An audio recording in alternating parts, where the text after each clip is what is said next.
ఓం నమో వెంకటేశాయ. జ్యోతిషరత్నాకరం ఛానల్కి స్వాగతం.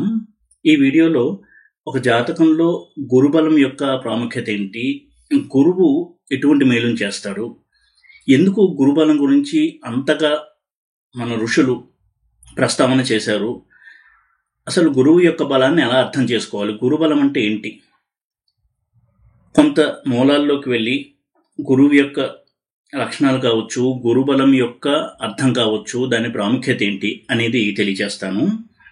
అయితే ఇది కొంత జనరిక్గా, కొంత కాన్సెప్ట్స్ చెప్దాము. అదేవిధంగా తత్వం ఏంటి, గురుబలం వరకు ఉన్నటువంటి రహస్యాలు ఏంటి, గురువు యొక్క తత్వం ఏంటి, ఇలాంటి విషయాలు కొంత మూలాల్లోకి వెళ్ళి తత్వపరంగా కాన్సెప్చువల్గా కొంత డిస్కస్ చేద్దాము అనే ఉద్దేశంతో ఈ పాయింట్స్ నేను చెప్తున్నాను ఈ వీడియోలో. మొట్టమొదటిగా జ్యోతిషులు ఎవరైనా సరే జాతకం చూసినప్పుడు ఈ జాతకుడికి గురుబలం ఉందండి, తిరుగు ఉండదు అంటారు. నిజం. ఎందుకంటే గురుబలం కనుక జాతకంలో ఉన్నట్టయితే జాతకుడు ఎన్ని కష్టాలు వచ్చినా తట్టుకుని ముందుకెళ్తాడు. అలాగే గురుబలం ఉంటే వ్యక్తి లక్షణాలు ఎలా ఉంటాయి అనేది ఇప్పుడు నేను చెప్తాను. అది చాలా చాలా ముఖ్యము. ఇది కనుక అర్థం చేసుకున్నట్టయితే ఎందుకు గురుబలం గురించి అంతగా ప్రశంసించారు ఋషులు అనేది మనకి అర్థమవుతుంది. అసలు గురువు ఒక రాశిలో ఉన్నప్పుడు, ఒక స్థానంలో ఉన్నప్పుడు స్థితి కంటే కూడా గురువు ఏ రాశుల్ని, ఏ భావాల్ని చూస్తాడో అవి చాలా చాలా రక్షింపబడతాయి. ప్రొటెక్టివ్ షీల్డ్ అంటాం. అంటే రక్షణ కవచంగా ఉంటుంది గురుదృష్టి ఉన్నటువంటి స్థానము, గ్రహము. అంత గొప్ప గ్రహం గురుగ్రహం, అంత గొప్పవారు బృహస్పతి. ఎందుకంటే గురువు అంటేనే, బృహస్పతి అంటేనే దేవతలకి గురువు.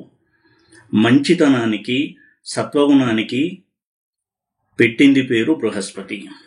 ఆచార్య స్థానంలో ఉన్నారాయన. మనం దేవతల్ని కొనియాడతాము. అటువంటి దేవతలకి మంచి చెడు చెప్పి సక్రమమైన మార్గంలో ఉంచి క్రమశిక్షణ నేర్పించేటువంటి బాధ్యతలో ఉన్నటువంటి ఆచార్యుడు బృహస్పతి.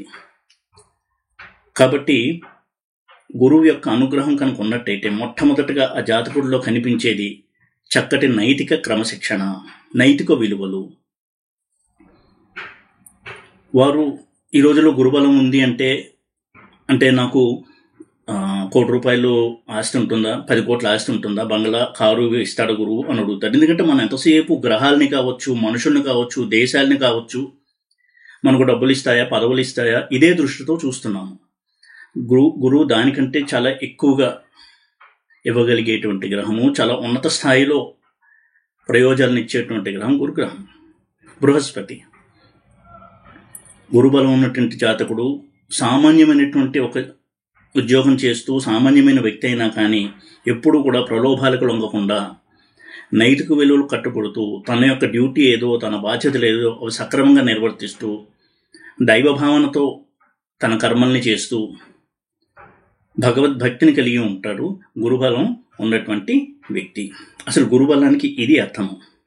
గురుబలం ఉన్నటువంటి వ్యక్తులు దైవ చింతన, దైవభక్తి, శాస్త్ర చింతన, శాస్త్రం పట్ల ఆసక్తి, దాన్ని అధ్యయనం చేయడము, ఇలాంటివన్నీ కలుగున్న వ్యక్తులుగా ఉంటారు. వారు ఏ ధర్మంలో అయితే జన్మిస్తారో, ఏ మతంలో అయితే జన్మిస్తారో దానికి సంబంధించినటువంటి విశ్వాసాన్ని పరిపూర్ణంగా పాటించేటువంటి వ్యక్తులు అయి ఉంటారు గురుబలం ఉన్నటువంటి వారు.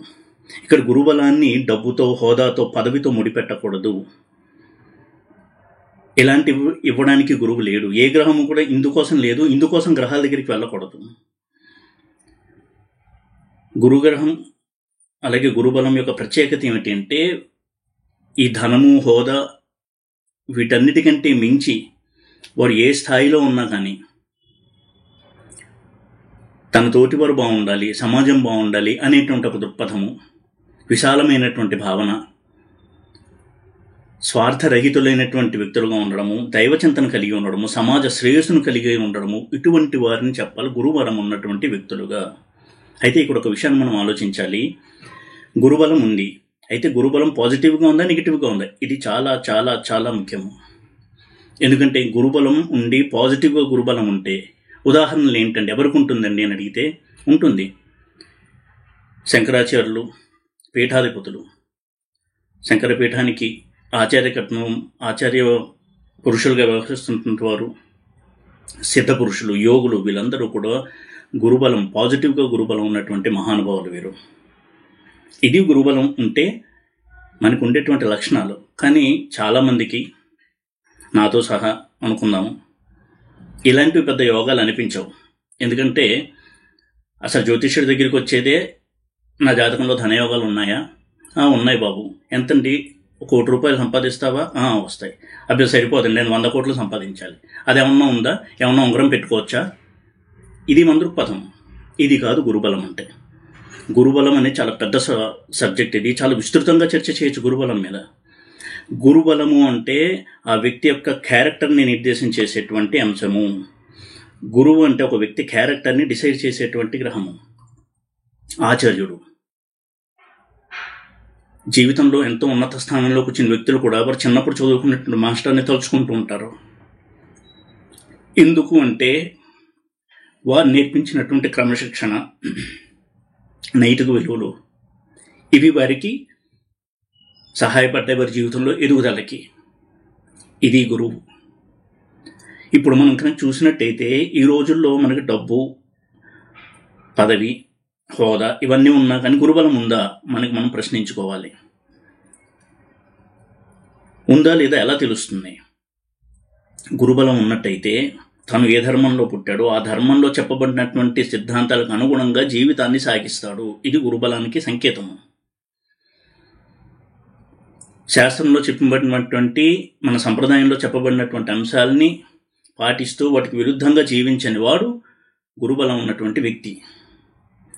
అతడు ఆధ్యాత్మికవేత్త కాకపోవచ్చు, కానీ మారల్ క్యారెక్టర్ చాలా స్ట్రాంగ్గా ఉంటుంది వారికి. మరి ఈ రోజుల్లో పైకి ఎదగడానికి ఎన్నో అక్రమాలు చేసి పైకి ఎదుగుతున్నాం అంటే గురువు వారికి నెగిటివ్గా స్ట్రాంగ్గా ఉన్నాడు.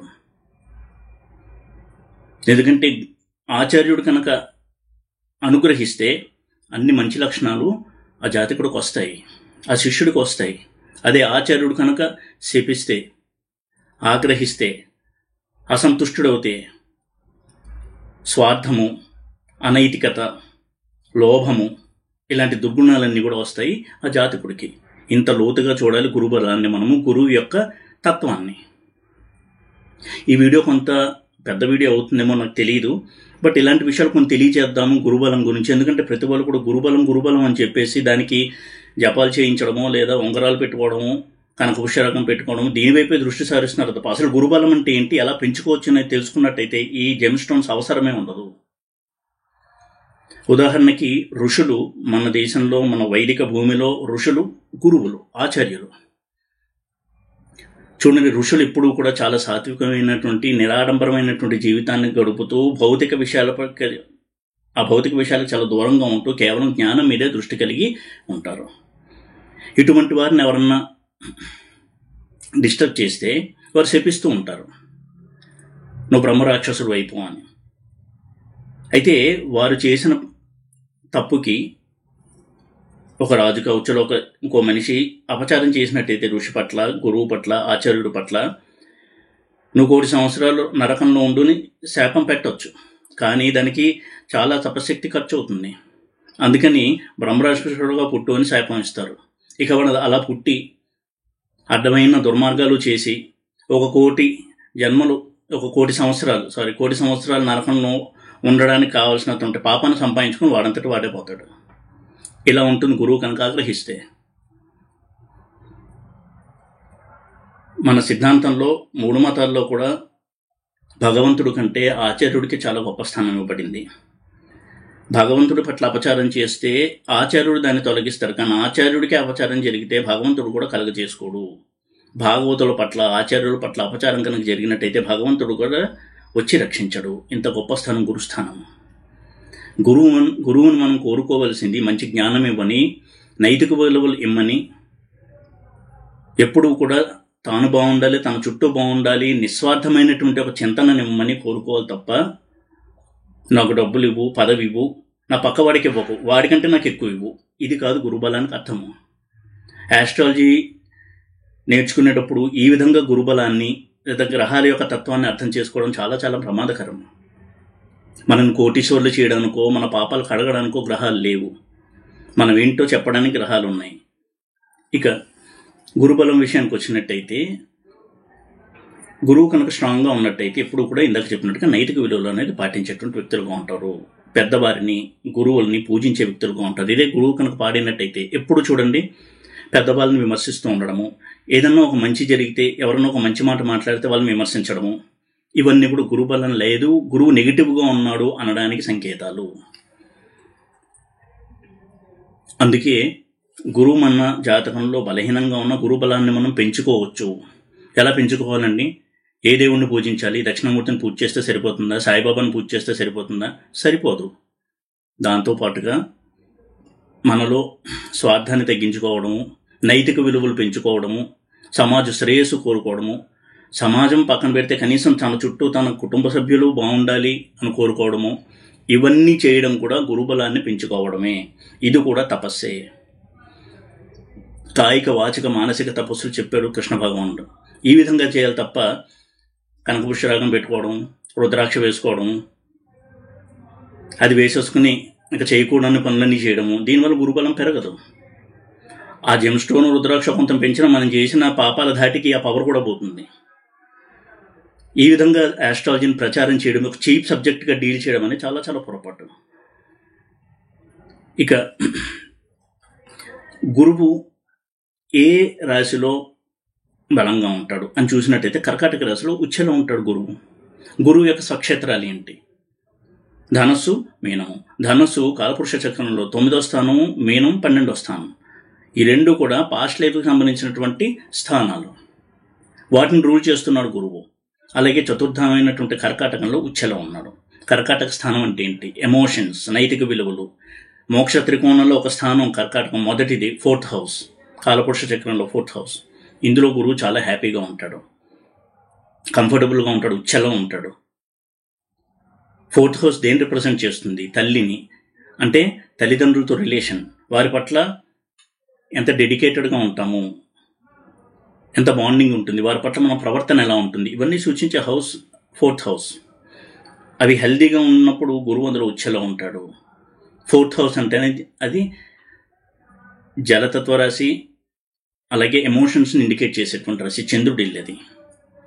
ఇటువంటి రాశిలో గురువు ఉచ్చలో ఉంటాడు. ఇక గురువు ఎక్కడ నీచలో ఉంటాడు? 10th హౌస్ అయిన మకరంలో, కాలపురుష చక్రంలో. 10th హౌస్ అంటే అధికారం, కీర్తి, పవర్, వీటిని సంపాదించుకోవడమే కోసమే తాపత్రయపడడం. ఎలా అయినా సరే వీలైనంత వరకు నైతికంగా సాధిద్దామని ట్రై చేద్దాము, లేదు అంటే అనైతికంగా అయినా సరే మనకు పవర్ కావాలి, మనకు అథారిటీ కావాలి, మనకు ధనం కావాలి, హోదా కావాలి. ఇటువంటిని సూచించే హౌస్ 10th హౌస్ అయిన మకరం. అందులో గురువు నీచలో ఉంటాడు. గురువు ఎప్పుడూ కూడా నైతికమైన మార్గంలోనే జీవించడాన్ని ఇష్టపడతాడు. సంపాదన పెద్ద పాయింట్ కాదు, ఎలా సంపాదించామనేది చూస్తాడు గురువు. ఇక పాస్ట్ లైఫ్కి వచ్చినట్టయితే మనం పూర్వజన్మలో చేసినటువంటి పుణ్యము పాపం ఆధారంగా మనకి శిక్ష వేసేటువంటి ప్లానెట్ గురువు. గురువు యొక్క నైసర్గిక కారకత్వాలు ఇవి: ధనకారకుడు, సంతానకారకుడు, జ్ఞానానికి కారకుడు, ప్రధానమైన కారకత్వాలు. అలాగే స్త్రీల విషయంలో భర్తృకారకుడు. నేను ఎప్పుడూ చెప్తూ ఉంటాను, స్త్రీలకి కనుక గురువు పాడైనట్టయితే భర్త నుంచి చాలా చాలా ప్రాబ్లమ్స్ ఉంటాయి, మానసికంగా చాలా కృంగిపోయేటువంటి సంఘటనలు జరుగుతుంటాయి వారి యొక్క మ్యారిటల్ లైఫ్లో, వైవాహిక జీవితంలో. ఎందుకంటే వారు ఇదివరకు భర్తని అలాగే ట్రీట్ చేస్తుంటారు. అటువంటి ట్రీట్మెంట్ భర్త నుంచి ఈ జన్మలో వరకు వచ్చింది. ఇది ఒప్పుకు తీరాలి కాన్సెప్ట్ పరంగా. ముఖ్యంగా అటువంటి గురువు కనుక రెట్రోగ్రేడ్ అయ్యాడంటే పూర్వజన్మలో చేసినటువంటి తప్పుల కారణంగానే ఈ జన్మలో స్త్రీలు భర్త నుంచి మానసికంగా వేదన, కృంగుబాటుతనము ఇవన్నీ కూడా అనుభవిస్తున్నారు అని అర్థము. జ్యోతిష్యం ఇలాంటి గంభీరమైన విషయాల్ని చెప్తుంది. తనని తాను మార్చుకోవాలి, తన ప్రవర్తనని మార్చుకోవాలి అని చెప్తాయి గ్రహాలు. ముఖ్యంగా గురుగ్రహం వక్రించాడంటే దానికి చాలా గంభీరమైనటువంటి అర్థం కూడా ఉంటుంది. ఎందుకంటే స్త్రీకి మన శాస్త్రంలో చెప్పింది గురువు, భర్తే గురువు. అందుకే గురువుని భర్తృకారకత్వం కూడా ఇచ్చారు గురువుకి మన శాస్త్రంలో. అలాగే సంతానకారకుడు గురువు. గురువు పాడినట్టయితే, అంటే నెగిటివ్గా స్ట్రాంగ్గా కనుక్కున్నట్టయితే, వారు ఏ ఇంట్లో పుట్టారో, ఏ ధర్మంలో పుట్టారో, ఏ మతంలో పుట్టారో దానికి సంబంధించినటువంటి సంప్రదాయాల్ని పిల్లలు పాటించరు. ఇంటర్ క్యాస్ట్ మ్యారేజ్ జరిగిన ఎగ్జాంపుల్స్ చూసినట్టయితే అక్కడ గురువు నెగిటివ్గా స్ట్రాంగ్గా ఉండడం గమనించవచ్చు. అంటే వారికి సంప్రదాయాల పట్ల ఏమాత్రం గౌరవం ఉండదు. ఎప్పటికైతే ఆ జీవితం అలా వెళ్ళొచ్చు, కానీ దాని యొక్క పరిణామాలు తర్వాత ఉంటాయి. ఎనీవే, అంత దూరదృష్టి ఉండదు గురువు కనుక పాడైనట్టయితే. అన్ని రకాలుగా ప్రధానమైనటువంటి పోర్ట్ఫోలియోనే దెబ్బతీస్తాడు గురువు. అలాగే ధనకారకుడు, న్యాయానికి కారకుడు. పాస్ట్ లైఫ్లో కనుక అన్యాయంగా ధనాన్ని, హోదాని, పదవిని కనుక సంపాదించినట్టయితే ఇతరులని తొక్కివేసి ఈ జన్మలో వారు ఎంత తాపత్రయపడినా వారు అనుకున్నటువంటి హోదా రాదు, వారు అనుకున్న ఆర్థికపరమైనటువంటి స్థితి కూడా వారికి రాదు. అందులో గురువు వక్రించి ఉన్నట్టయితే. ఇప్పుడు అర్థం చేసుకుందాము గురువుకి ఎంత ప్రాధాన్యత ఇచ్చారు మన వాళ్ళు. అందుకే చూడండి, మన నిత్య జీవితంలో కూడా గురుబలాన్ని పెంచేటువంటి ప్రక్రియలను ఎప్పుడూ చెప్తూనే ఉంటారు మన వాళ్ళు. పొద్దున్న లేచింది మొదలు ప్రతి వారు ఉదయాన్నే స్నానం చేసి చక్కగా దేవతారాధన చేయమన్నారు. అది గురుబలాన్ని పెంచుతుంది, మనలో పాజిటివ్ ఆరాన్ని డెవలప్ చేస్తుంది, మన జీవితాన్ని దివ్యంగా మలుచుకోమన్నారు మన పెద్దలు. ఒక రకంగా అది గురుబలాన్ని పెంచేటువంటి రెమెడీగా కూడా పనిచేస్తుంది. ఎప్పుడు ఇతరులను హాని కోరుకోవద్దు, వీలైనంత వరకు ఒకరికి సహాయం చెయ్యి, ఏమీ ఆశించకుండా సహాయం చేయి వీలైతే. ఇవి అద్భుతమైనటువంటి గురుబలాన్ని పెంచేటువంటి రెమెడీస్గా కూడా మనం తీసుకోవచ్చు. ఎందుకంటే రెమెడీస్ అంటే చాలామందికి ఆసక్తి కదా, అందుకని ఇవి అసలైన రెమెడీస్. కనకపుష్యరాగం పెట్టుకోవడము, లేదా గురువారం గుడికి వెళ్ళి వచ్చేసి రావడము, ఇవి మాత్రం చేస్తే గురుబలం పెరుగుతుంది అనుకోవడం పొరపాటు. గురుబలం పెరగాలి అనుకుంటే ఇటువంటి క్యారెక్టర్లో చేంజెస్ని తీసుకురావాలి. అలాంటి విషయాలను ప్రస్తావన చేస్తుంది జ్యోతిష్యం. జ్యోతిష్యం జోలికి వెళ్ళాలి అంటే మనకి ధైర్యం ఉండాలి. నా తప్పులు నేను ఒప్పుకుంటాను అనేటువంటి ధైర్యం ఉన్నప్పుడే జ్యోతిష్యం జోలికి రావాలి. అంతే తప్ప నా తప్పులు ఉన్నాయి కానీ వాటిని బైపాస్ చేసేసి నాకు సుఖాన్ని ఇవ్వు అని చెప్పేవి కాదు జ్యోతిష్యంలోని సూత్రాలు. మన నైతిక బలం ఉండి, నైతిక ప్రవర్తన ఉండి, పుణ్యబలం కనుక ఉన్నట్టయితే షష్టగ్రహం కోవటం వచ్చినా, చంద్రగ్రహణం వచ్చినా, సూర్యగ్రహణం వచ్చినా మనని ఏమీ చెయ్యలేవు అవి. ఇలాంటి చిన్న చిన్న టాపిక్స్ ఈ రోజుల్లో టీవీ మీడియాలో వారికి యాస్ట్రాలజీకి పెద్ద ఆహారం. షష్టగ్రహ కూటం వస్తున్నట్టు దాని గురించి డిస్కషన్స్. అవి మానవుని వ్యక్తిగత జాతకాల మీద పనిచేయవు. షష్టగ్రహం కూటం కావచ్చు, గ్రహణాలు కావచ్చు, భౌగోళికంగా ప్రపంచం మీద ప్రభావాన్ని చూపిస్తాయి కొంతవరకే. ఈ విధంగా ప్రతివారు కూడా గురుబలాన్ని పెంచుకోవాలి. 100కి 99 కంటే ఎక్కువ ఇంకా గురుబలం లేని వ్యక్తులే ఉన్నారు పాజిటివ్గా. ఎందుకంటే గురుబలం ఉంటే వారు చాలా సింపుల్ లైఫ్ లీడ్ చేస్తూ, సింప్లిసిటీని ఇష్టపడుతూ, నిరాడంబరంగా జీవిస్తూ, దైవచింతనలో కాలం వెళ్ళదీస్తూ ఉండేటువంటి వ్యక్తులుగా ఉంటారు.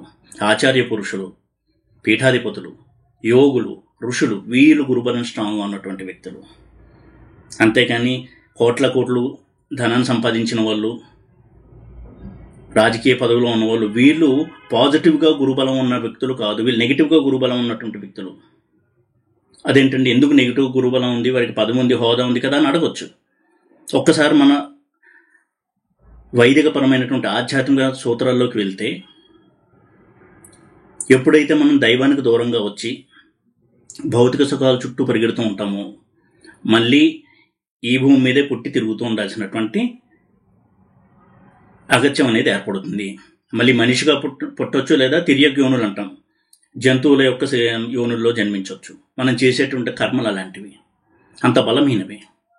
జంతువునా నరజన్మ దుర్లభం అన్నారు, మనిషిని కూడా జంతువేనే అన్నారు. అదేంటండి, మనం మనుషులం కదా జంతువు అంటారేంటి, కుక్క పిల్లి ఇవి కదా జంతువులు అంటారు. కాదు, మనిషి కూడా జంతువే. సంస్కృతంలో జ అంటే పుట్టుక అని అర్థం.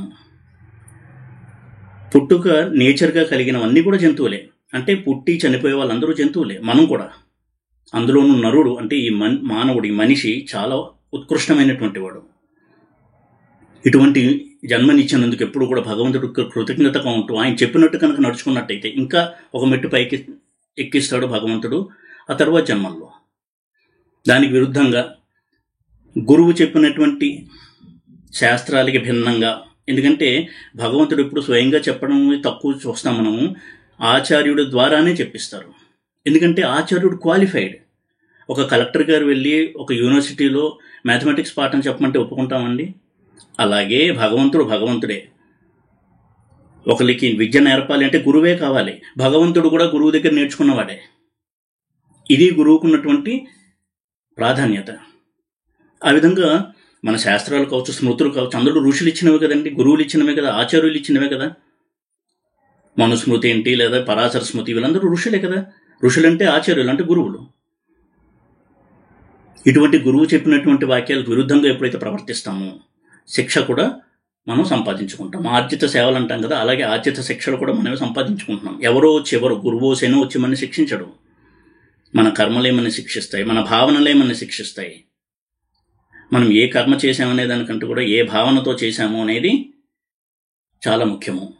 4th హౌస్ అయిన కర్కాటకం చంద్రుడిలో, అది భావనకి సంబంధించినటువంటి హౌస్. మన భావనలు సద్భావనలు ఉన్నట్టయితే గురువు అనుగ్రహం ఉంటుంది. కర్కాటకంలో గురువు ఉచ్చెలో ఉంటాడు. సద్భావనని సూచించే హౌస్ కర్కాటకం, అందుకే అందులో ఉచ్చెలో ఉంటాడు. నువ్వు చిన్న పుణ్యకార్యం చేసిన సద్భావనతో చేస్తే దాని ఫలితం ఎక్కువగా ఉంటుంది. ఇవి చెప్పారు మన ఆచార్యుడు, ఇది చెప్పారు మన గురువు. షార్ట్ కట్స్ని ఎప్పుడు బోధించలేదు గురువులు. గురువుల యొక్క స్థాయి చాలా ఉన్నతమైంది. ఒక జీవుడు ఎలా బాగుపడతాడో ఆలోచించి మనకు చెప్తారు. తాత్కాలికంగా ఇప్పుడు నాకు పదవి ఎలా వస్తుంది, లేదా ఉద్యోగం ఎలా వస్తుంది, ధనం ఎలా వస్తుంది, ఇలాంటి వాటికి ఏం చెయ్యాలి, రెమెడీసు అని చెప్పలేదు గురువు. ఒక జీవుడు తరువాత జన్మల్లో కూడా ఎలా ఉద్ధరింపబడాలి అనేటువంటి గైడ్ లైన్స్ ఇచ్చిన వారు గురువు. ఈ విధంగా గురువుని చూడాలి.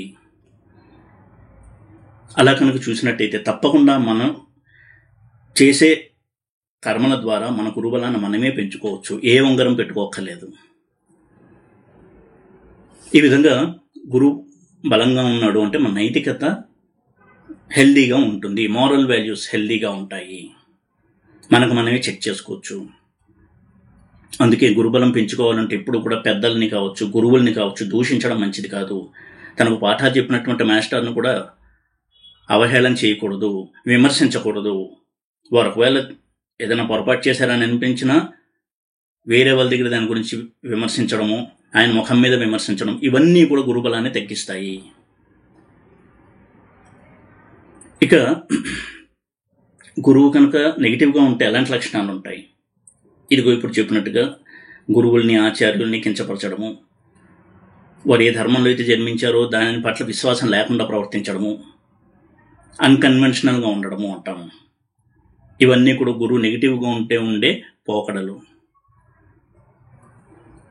చదువుకుంటారు కానీ భౌతికవాదంతో జీవిస్తూ ఉంటారు. వారి చదువులో ఆధ్యాత్మిక పరిమళం అనేది ఉండదు. తన చదువు ద్వారా డబ్బు ఎలా సంపాదించాలి, ఎలా భౌతికంగా సుఖాలను అనుభవించాలి, ఇలాగే వారు ఆలోచన చేస్తూ ఉంటారు. అంటే మన గురువు శపించాడా, దీవించాడా ఆలోచించుకోవాలి. ఎందుకంటే ఈ విధమైనటువంటి భౌతిక సుఖాలనే పట్టుకుని వెంపర్లాడుతూ ప్రాకులాడుతూ ఉంటే తర్వాతి జన్మలు ఇంకా కింద స్థాయిలో వచ్చే ప్రమాదం కూడా ఉంటుంది. ఇవి శాస్త్రంలో ఎన్నోసార్లు చెప్పబడ్డాయి. ఇంత గంభీరమైనటువంటి విషయాల్ని, పెద్ద పెద్ద విషయాల్ని రూల్ చేస్తాడు గురువు. అలాగే గురువు వక్రించాడంటే అర్థము పూర్వజన్మలో చేసినటువంటి దుష్కర్మల యొక్క ప్రభావం ఇప్పుడు తప్పకుండా అనుభవిస్తున్నాడు. అలాగే గురు దృష్టి చాలా చాలా గొప్పది. గురువు స్థితి కంటే కూడా గురువు ఏ ఇంటిని చూస్తాడో అది చాలా పాజిటివ్ అవుతుంది, అందులో దోషాలు పోతాయి. ఏ గ్రహాన్ని చూస్తాడో అందులో దోషాలు పోతాయి. ఆ హౌస్ని, ఆ గ్రహాన్ని ప్రొటెక్ట్ చేస్తూ ఉంటాడు గురువు. ఇది గురువు బలానికి ఉన్నటువంటి ప్రత్యేకత. అంటే ఆ విషయంలో ఆ జాతకుడు చాలా పుణ్యం చేసుకున్నాడు.